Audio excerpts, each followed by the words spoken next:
ইসলামী শরীয়তে দায় রাখার হুকুম কি এবং সেটার পরিমাণ কতটুকু হতে হবে দয়া করে জানাবেন।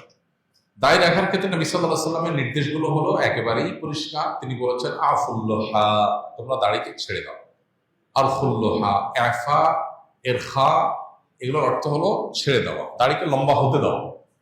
তাহলে দাড়িকে লম্বা হতে দিতে হবে, এটাই হলো দায় রাখার নির্দেশ।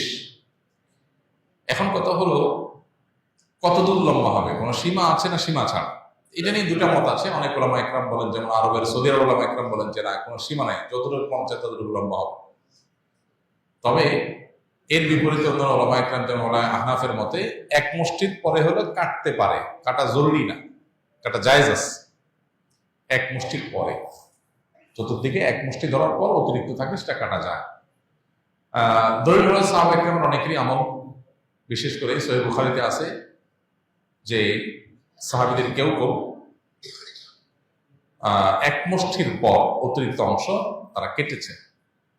তো এখান থেকে বোঝা যায় যে এক মুষ্টির অতিরিক্ত অংশ সেটা কাটা জায়েজ আছে, কিন্তু এক মুষ্টির নিচে কাটা জায়েজ আছে এটা প্রসিদ্ধ ইমামদের কারোর মত না। এরকম কোনো মত প্রসিদ্ধ ইমামদের কারণ নাই। এখন কথা হলো কোনো আল্লাহর বান্দা উনি শুরু করেছেন, হয়তো এক মুষ্টি রাখেন না, আরো কম রাখেন, তো সেক্ষেত্রে আমরা কি বলবো? উত্তর হলো আমরা বলবো অবশ্যই নাই মামার চাইতে কানামাও ভালো। একেবারে না থাকার চাইতে তিনি কিছু রেখেছেন, এটা অবশ্যই ভালো, তবে তার পরিপূর্ণভাবে সুন্নার উপরে, যেই সুন্নার সুন্না হওয়ার ব্যাপারে, বরং সুন্না শুধু না, যেটাকে ওয়াজিব বলেছেন ফুকাহা একরাম, সেটার ব্যাপারে কারোর কোনো তেমন কোনো ভিন্ন মত নাই, চারজনরাই প্রায় একমত। সে বিষয়ে তার আরো বেশি যত্নশীল হওয়া দরকার। হ্যাঁ, আজকের পৃথিবীতে কোনো কোনো দেশে অনেক আলেম ওলামারাও দেখা যায় যে অনেক ছোট ছোট দায় রাখেন। তো এই ক্ষেত্রে আমরা যদি নফস এবং প্রবৃত্তির পূজা করি, তাহলে আমরা সুবিধাটা কোথায় পাই সে চেষ্টা করব।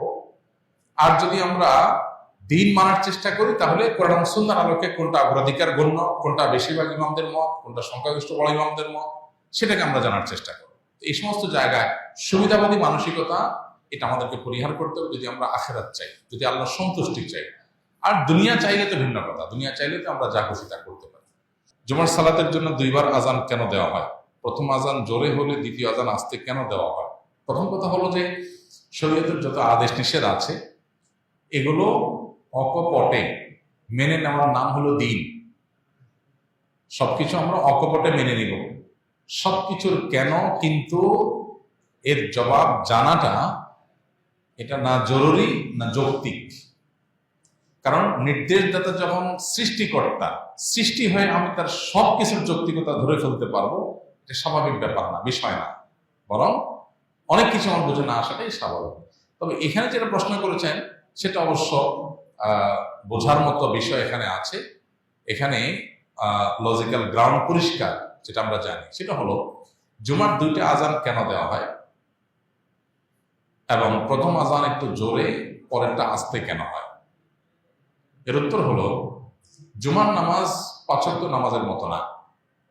৫ ওয়াক্ত নামাজ মূলত মসজিদের আশেপাশের মুসল্লিদের জন্য হয়, আর জুমার নামাজ হলো ছোট ছোট পাঞ্জেগানা অনেকগুলো মসজিদের মুসল্লিদের জন্য হয়। তাহলে মসজিদের ৫ ওয়াক্ত নামাজের মুসল্লিরা থাকে মসজিদের আশপাশের লোকেরা, আর জুমার মুসল্লি থাকে মসজিদের দূরের মুসল্লিরাও।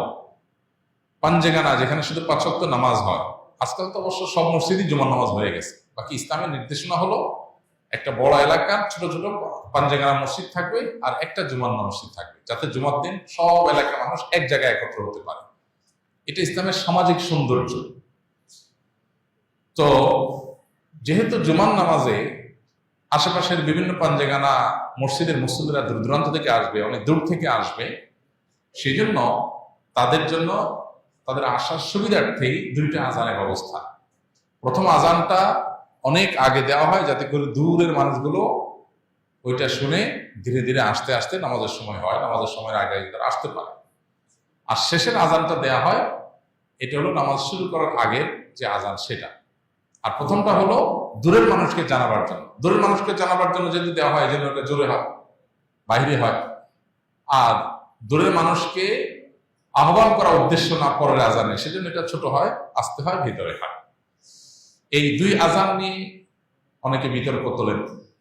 কোনো প্রয়োজন নাই এটা নিয়ে বিতর্ক করার, কারণ এটা যদিও খোলাফায়ে রাশেদের আমলে চালু হয়েছে, কিন্তু এই আজান নিয়ে কোনো সাহাবীর কোনো প্রশ্ন বিতর্ক বা ভিন্ন মত সেরকম উল্লেখযোগ্য ছিল না।